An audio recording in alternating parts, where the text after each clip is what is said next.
The shocking case of the twins born from incest.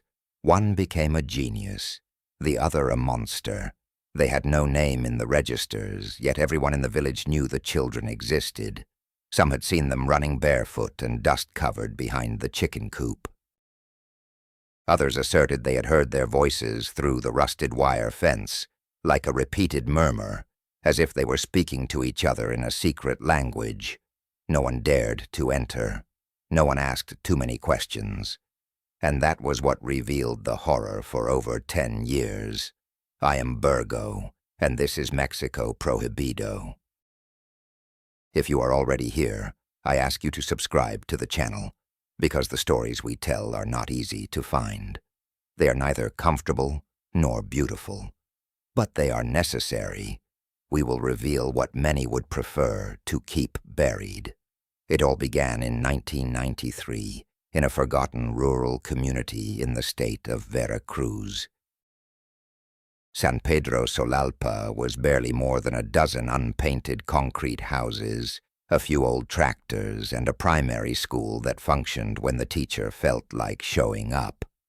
There lived Lucia Ortega, a girl barely 15 years old, who disappeared for months without anyone saying anything. She returned one June dawn, her clothes soaked with dried blood, carrying 2 bundles wrapped in dirty blankets. She didn't need to speak. Her mother, Doña Maricha, helped her clean everything and burn the sheets. No one asked who the father was. No one wanted to know. Lucia gave birth to the twins in the back of the house, in a windowless room. The birth was attended by her own mother, who was a midwife, and by her older sister. One of the babies was born crying vigorously, with wide-open eyes and clenched fists. The other did not cry. Its face was disfigured, with one eye larger than the other, a twisted nose, and a mouth drooping to the side, as if gravity would defeat it from the first moment. Nevertheless, it breathed.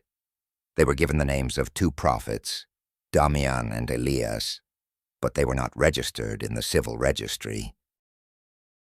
They lived without papers, without vaccinations, without school, barely with the bare necessities to survive. The mother, internally broken, avoided looking at them for too long. The father, Salvador Ortega, her own uncle, disappeared shortly after their birth. Some said he went to the United States, others that he died. But the truth was that no one looked for him. Already in the first months, the difference between the twins was brutal. Damian developed unusual abilities. At 6 months, he was already pointing at objects, and at 9, he began to babble syllables rhythmically and repeatedly. At 2 years old, he identified letters in old books his grandmother had kept. At night, he memorized entire prayers he heard from the shortwave radio. He didn't speak much, but when he did, every word seemed precisely chosen. Elias, on the other hand, did not speak. He did not smile.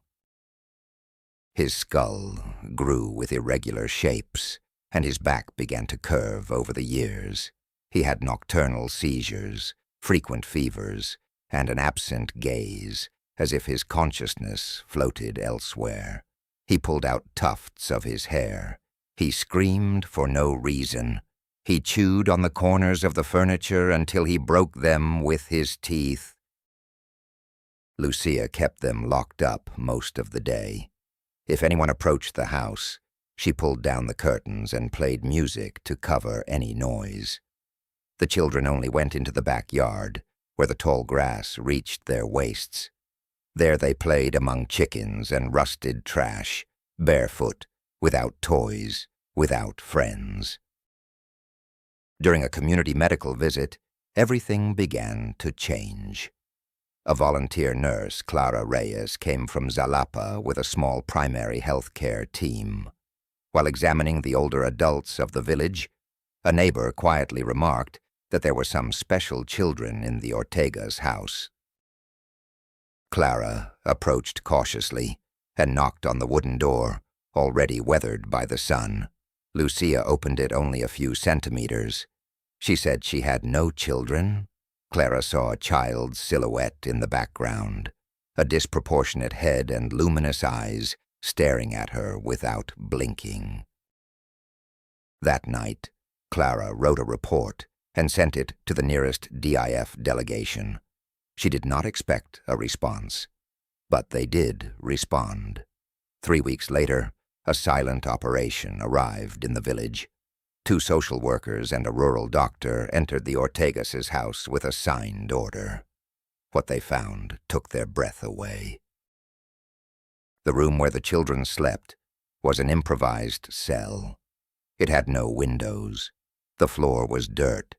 There were 2 dirty mattresses, a bucket of water, and a single light bulb hanging from the ceiling. Damian was huddled in a corner, rocking back and forth, his nails covered in dried blood. They were separated that same night. Damian was also placed in an educational institution in Puebla. Elias was admitted to the Children's Psychiatric Hospital of Veracruz with a reserved diagnosis. The mother offered no resistance. She only said with a broken voice, "I didn't know what else to do." But what seemed like the end of a tragedy was only the beginning. Because the real secret was not how they lived. It was why they were like that. And what would later be discovered would question everything we thought we understood about genetics, neglect, and the human soul. The medical report was clear and confusing at the same time. Damian Ortega showed above-average cognitive development, a photographic memory, precocious language skills, and a logical reasoning ability comparable to that of a teenager. He had no prior medical history, no vaccinations, no school records. He had taught himself to read with books he found in the village's trash and abandoned religious pamphlets. At 10 years old, he wrote in Spanish and rudimentary English and solved complex mathematical problems in a checkered notebook full of geometric drawings. The most disturbing thing was that he did not speak unless spoken to directly. He stared at people as if trying to decipher them, then responded with short, precise, hesitant sentences. One of the psychologists at the home in Puebla described him as a child who thinks silently at a speed others can barely guess. Meanwhile, Elias Ortega struggled with contradictory diagnoses. He was admitted to child psychiatry with severe physical complications, craniofacial malformations, mandibular hypoplasia, motor limitations on the right side of his body, and chronic kidney problems. He also showed signs of an autism spectrum disorder with aggressive behavior, a reactive attachment disorder, and dissociative episodes. His mental state fluctuated. He could spend hours in complete silence, staring at a spot on the wall, and then scream and cry uncontrollably. He bit his wrists, banged his head against the walls, and could not tolerate direct light. The doctors suspected a common genetic origin for both. But it was not until DNA tests were performed that the truth came to light with harshness. The twins were the product of a second-degree consanguinity. The mother, Lucia, and the biological father, Salvador, shared 25% of their genetic material. They were niece and uncle, which, in clinical terms, means a high risk of transmitting recessive mutations. The revelation sparked an internal debate in the medical team. Some wanted to make the case public. Others, more cautiously, proposed protecting the children's identity and studying the phenomenon as a unique case. The file was classified as confidential and shared only between academic and medical institutions. Damian, for his part, quickly adapted to his new environment. At the home school, he devoured books at an incredible speed. He did not play with the other children but showed no hostility. He simply preferred to be alone. He spent his afternoons writing formulas on the courtyard walls or drawing mental maps with arrows and symbols. A mathematics professor, fascinated by his notes, gave him a challenge: to solve a logic problem that even some university students could not decipher. Damian solved it in less than 10 minutes, without batting an eye. Gradually, his name began to circulate in academic circles. An educational foundation from Mexico City visited him at the home and proposed transferring him to a specialized institution for gifted children. The director of the home hesitated, but finally agreed. In a letter she signed, she wrote, "Damian needs more than just education. He needs protection from the world, because what he carries within him is as brilliant as it is fragile." In parallel, Elias was transferred to a psychiatric clinic with better infrastructure. His days were monotonous and silent. He slept in a padded room with surveillance cameras and received constant medication to stabilize his mood. The caregivers described him as a disturbing presence. His gaze was empty, but when his brother was mentioned, he reacted with a mixture of anger and fear. He shouted his name. He scratched his face. Once, he broke a window with his head. Specialists recognized that despite the distance, an inexplicable connection existed between the twins. If one fell ill, the other also fell ill. When Damian had a high fever due to an intestinal infection, Elias had a psychotic crisis that same night, for no apparent reason. When Damian won a scholarship for a science seminar in Monterrey, Elias spent 3 days without speaking or moving, in a state of partial catalepsy. It began to be theorized that a neurobiological connection existed between the two, a kind of mirror connection that science could not yet explain. It was suspected that this was due to the genetic symmetry altered by consanguinity. Others spoke of a shared trauma manifesting psychosomatically, but the truth was that no one fully understood it. At 14, Damian had already been invited to work with researchers on cryptography and mathematical language. He was on the cover of a youth science magazine. In an interview, he was asked how he felt about being considered a genius. He replied, "I am not a genius. I just hear what others don't hear." That same week, Elias tried to take his own life with an improvised rope. He was rescued by a nurse who happened to enter the room. Upon waking, he said only one sentence: "He doesn't need me." From then on, the doctors decided to allow a supervised video call between the two. It was the first time they had seen each other in 4 years. Damian's face lit up when he saw him. Elias's face contorted into a silent cry, as if all the pain accumulated over years overflowed at that moment. Damian spoke to him calmly. He told him he missed him, that he still remembered how they played with pebbles in the backyard as children. That he had not forgotten. Elias did not answer. He only nodded, with wet eyes. After that first call, Elias slowly began to improve. He still had crises, but no longer daily. He drew his brother, his mother, himself. He drew 2 identical figures, one with wings and one with horns. Damian asked for permission to visit him in person. The request was granted under strict conditions. The reunion was planned for the next month, and while all this was happening, a question began to trouble those who knew the story intimately. How is it possible that 2 children born from the same womb, with the same DNA, the same origin, the same night of pain, ended up at such opposite extremes. And what does that say about us? The San Rafael Psychiatric Clinic was located on the outskirts of Toluca, hidden behind a concrete wall and surrounded by pine trees that muffled the city noise. There, in October 2008, one of the strangest and most moving encounters took place, which the attending doctors would remember for the rest of their careers.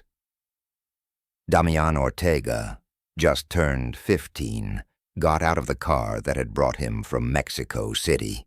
He wore a blue shirt, a notebook in his pocket, and a controlled expression. Despite his precocious maturity, it was obvious that he was nervous. He had been warned that his brother Elias might not recognize him or even reject him. But he insisted. He said he needed him, that he could not move forward as long as a part of him remained in the shadows. The meeting was organized in a visiting room without cameras, but with discreet surveillance. There was a sofa, a wooden table, and a warm lamp illuminating the center of the room. Elias was brought by 2 assistants. He was sedated but conscious. He walked slowly, dragging his right foot slightly. His eyes wandered restlessly through the room until they rested on his brother's face. They said nothing at first. Damian stood still. Elias sat down awkwardly. Then very slowly, Damian pulled a small drawing from his pocket. 2 childlike figures sitting under a tree. It was one of the doodles they often made together as children before they were separated. He placed it on the table. "Do you remember?" he said without raising his voice. Elias blinked several times. Then he nodded, barely perceptibly, and began to cry. It was a deep cry, held back for years in silence and confusion. A cry that further crumpled his face, already marked by genetics and suffering. Damian sat opposite him, without touching him, and waited. For several minutes no one said anything. When Elias was able to calm down, he looked at his brother with a mixture of tenderness and guilt. He quietly asked him if he hated him. Damian shook his head. He said he missed him, that even though their paths had been different, he was still a part of him, that the pain Elias felt was also his own, even if it was not visible. After that first visit, regular meetings under medical supervision were approved. Specialists noticed a significant improvement in Elias's mood. He began to eat better. He slept with fewer interruptions, and for the first time in years, he asked for crayons. Damian traveled every 15 days. With each visit, he brought books, classical music recordings, and handwritten letters. Sometimes they simply talked about childhood memories. Sometimes they played chess, although Elias did not always understand the rules. That didn't matter. What mattered was the presence. During one of these visits, Damian asked to see his brother's complete file. He wanted to understand him, to know what had happened to him during the years of separation. The director of the clinic agreed after consulting the legal team. What he found in those pages marked him forever. The medical reports contained not only Elias's genetic and psychiatric conditions, but also numerous episodes of self-harm, extreme isolation, suicide attempts, and the treatments he had undergone. Prolonged sedations, sensory isolation, therapies aimed at suppressing his anger, his confusion, his fear. One of the reports contained a note that deeply shook Damian. Patient shows dissociative episodes during which he speaks to himself in a childlike tone, using an invented language. Frequently repeats the phrase, "Damian will come." That's when Damian made a decision. He wanted to tell the story, not for fame, nor for sensationalism, but to uncover a truth that, though uncomfortable, was necessary. The story of two brothers, thrown to opposite extremes by genetic chance, neglect, and the silence of a community that preferred to look away. He contacted an independent journalist, Clara Zarate, specialized in social and health reports. He sent her a summary of his story, along with some medical documents and childhood photos. Clara was shocked. They met in a cafe in the south of the city. Damian was already 17 years old. He spoke with the precision of an adult, but without losing the emotion of someone who still carries open wounds. The journalist suggested making a documentary series, but Damian refused. He didn't want cameras. He didn't want to turn his pain into entertainment.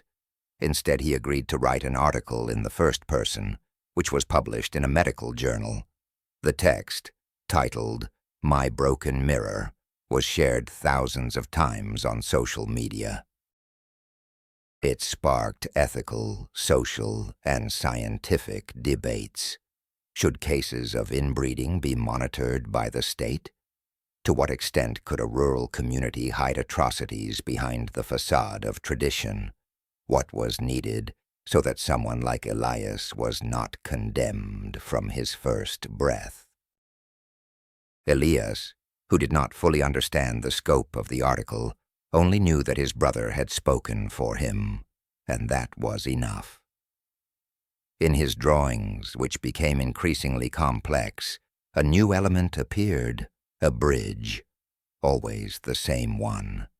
Two ends, connected by a fragile but firm structure. On one of these drawings, he wrote with a trembling hand, "Damian found me." Despite the progress, the doctors knew that Elias's body was weakened. The social deformations caused chronic pain. His left kidney was barely functioning. He suffered from intracranial hypertension and had a heart murmur that required specialized care. Specialists proposed reconstructive surgery that could improve his quality of life, but carried significant risks. Damian was consulted. Although not legally responsible, his voice carried weight. He asked his brother if he wanted to do it. Elias answered with unusual serenity, yes. He wanted to breathe pain-free again. He wanted to walk upright. If possible, he wanted to be seen without people getting scared. The surgery was scheduled for August 14th, 2010. 5 specialists in maxillofacial surgery, neurosurgery, and pediatric anesthesiology participated. The procedure lasted over 12 hours. It was a partial success. They managed to correct part of the facial structure, relieve intracranial pressure, and strengthen the base of the neck. But Elias's heart did not withstand the recovery. In the dawn of the 16th, he suffered cardiorespiratory arrest. Resuscitation attempts were unsuccessful. He died at 3:47 a.m. When Damian learned of it, he said nothing. He closed his eyes and remained that way, motionless, for several minutes. Then he asked to be alone. He locked himself in the clinic's library and did not come out until dawn. The funeral was private.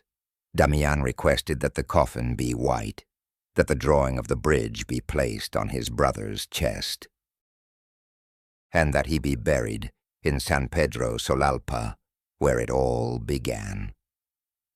Days later, in an interview, he said a single sentence about his loss. Elias was not a monster. The tumor was a child trapped in a body that wouldn't let him breathe. The village of San Pedro Solalpa had barely changed in 20 years. The streets were still unpaved, the houses with peeling walls, and the same aged faces looked out of windows without saying anything.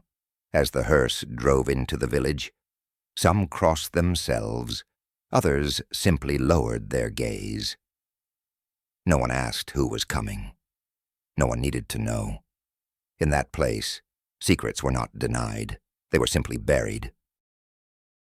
Elias Ortega was buried in a simple plot next to the grave of his grandmother, Doña Maricha, the same one who had given birth to him amidst blood, fear, and silence. Damian organized the funeral with the few resources he had. He allowed no cameras, no interviews. He only asked that his brother be allowed to rest with dignity, something he said he was never granted in life. After the ceremony, Damian did not cry. He stood still, motionless, with clenched fists and his head bowed. In one hand, he held a white flower, and in the other, his brother's drawing notebook. When it was time to say a few words, he looked at no one. He spoke to the air, as if speaking to him. "We couldn't protect you. No one could. But you weren't the mistake. The mistake was what was done to you. While I was born with a clear mind, you were born with a marked body. But the world treated us as if you were the punishment, and I the miracle. We were one. We were always one." He placed the flower on the coffin, along with the drawing of the bridge, and walked away without looking back. That day marked the beginning of a new stage for Damian. For weeks, he disappeared from the public radar. He canceled conferences, broke communication with foundations, and rejected a scholarship offered to him by a European university. He spent his days locked in his room, reading compulsively, as if searching in books for an explanation that life had denied him. It was his former psychologist, Dr. Camila Revoltas, who finally managed to pull him out of isolation. She offered him to collaborate on a research project on genetics, childhood trauma, and resilience. Damian accepted under one condition. He wanted to investigate real cases of consanguinity and their physical, emotional, and social effects, especially in marginalized communities. Not as objects of clinical studies, but as a human phenomenon. Over the next 2 years, Damian traveled to villages in Oaxaca, Chiapas, Guerrero, and parts of Veracruz, documenting stories of hidden families, forced pregnancies between relatives, and children born with malformations kept in the shadows. He took notes, recordings, and built a painful but necessary archive. From these experiences, an essay titled "The Bodies the World Hides" emerged. In it, he mixed testimonies, genetic analyses, social studies, and personal reflections. The text was published in an academic journal and soon became required reading in several medical and anthropological faculties. In one of the most commented chapters, Damian wrote, "My brother was seen as an anomaly." But what was truly anomalous was the system that allowed him to become that way, let him grow up without help, locked him up when he became inconvenient, and let him die when he had no more strength. Elias was not a consequence of genetics. He was a consequence of silence. The text deeply touched many people. Some non-governmental organizations began to contact Damian to work on awareness campaigns. He agreed, but always with a clear line. No cameras, no sensationalism. This is not a story to tell. It is a wound that needs to be healed. Amidst this collective healing process, Damian received an unexpected letter. It came from the hospital where they were born, or rather from the state archive that registered him as NN until he was 10 years old. In the envelope was a copy of his finally regularized birth certificate and an additional document, the official report of the doctor who attended his birth. The report, written in barely legible handwriting, contained a line that froze him. Twin 1, male, responding well. Twin 2, possible neurological damage. Slight cranial deformity observed. Mother minor refuses to state a father's name. That sentence haunted him for days. It was not just a document. It was the first time his story appeared on paper, a recognition that he was indeed born, that they were not a rumor, that someone had seen them, albeit with indifference. Motivated by this revelation, Damian began to establish a non-profit organization. He named the foundation Fundación Elias Ortega, in honor of his brother. Its goal was clear: to provide medical, psychological, and legal aid to children in genetically vulnerable situations or those who were victims of familial incest. In less than a year, the foundation began operating in Veracruz and then expanded to other states. No one had done anything. No one wanted to interfere. Damian visited her personally. He brought a notebook and a box of crayons. He sat her in front of a blank page and told her, "I also had a brother like you. And you are not alone." This gesture marked the beginning of a new mission. It was no longer just research. It was reparation. Gradually, Damian's figure ceased to be that of a prodigy and became that of the surviving brother, and that seemed more honest to him, more human, more truthful. In an interview for an international medium, when asked if he considered himself a genius, he replied, "Elias and I were born from the same wound. The difference was that I was allowed to be the part that breathes. And if that breath serves to give a voice to those who cannot speak, then it is worth continuing." Yet, deep in his soul, a question tormented him. What if the roles had been reversed? What if the genius had been born in the wrong body? Over time, Damian Ortega's name began to appear in unexpected places. International congresses on bioethics, publications on genetics in marginalized areas, pilot programs for public health, and especially in testimonies from families who for the first time dared to speak about the invisible burden they carried. But Damian sought no recognition. His drive came from another place, something that could not be explained by logic, equations, or scientific theories. It was a visceral need to correct, at least partially, what had been taken from his brother. His work became a kind of active mourning. Every child he saved from abandonment, every family that broke the silence, was a way of telling Elias that he had not died in vain. At 25, he founded the first comprehensive rehabilitation center for children with congenital malformations resulting from incest or genetic neglect. He named it Puente Blanco, White Bridge, in memory of the drawing Elias had made in his last months of life. At the entrance of the building, he had a simple plaque installed. Where the world saw a mistake, we see an opportunity for reparation.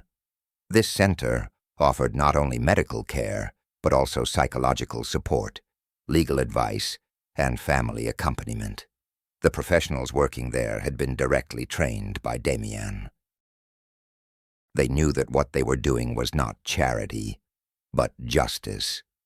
One of the most emblematic stories occurred in 2019.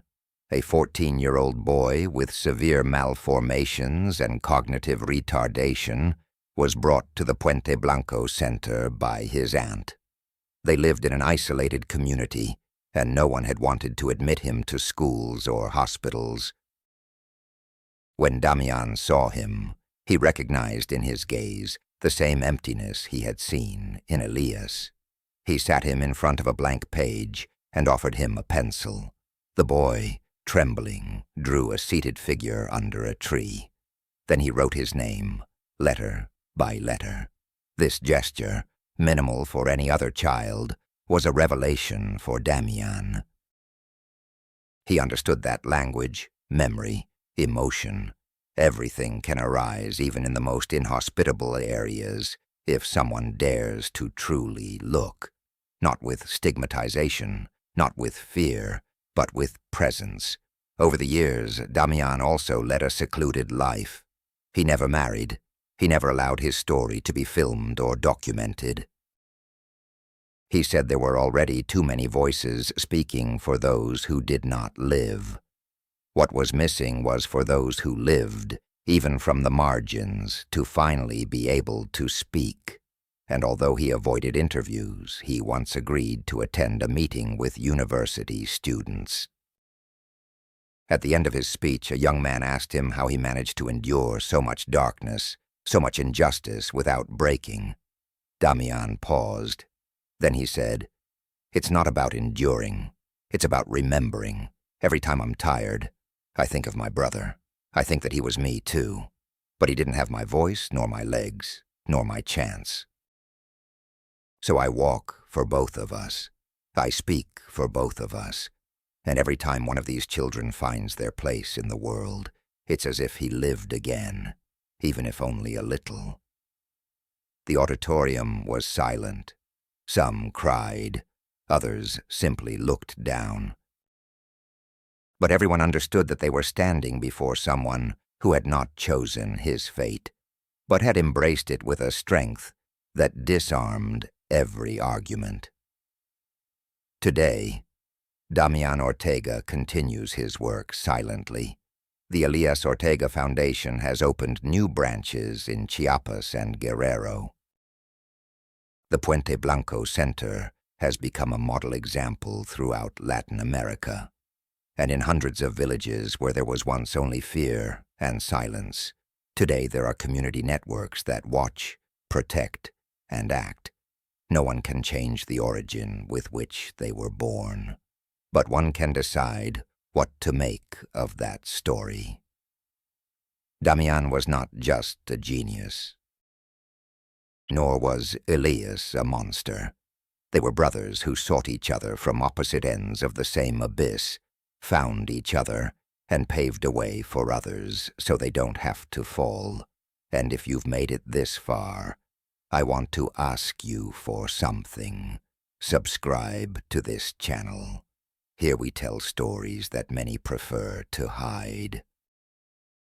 Stories like those of Damian and Elias, which force us to look beyond easy judgment. Leave us your comment.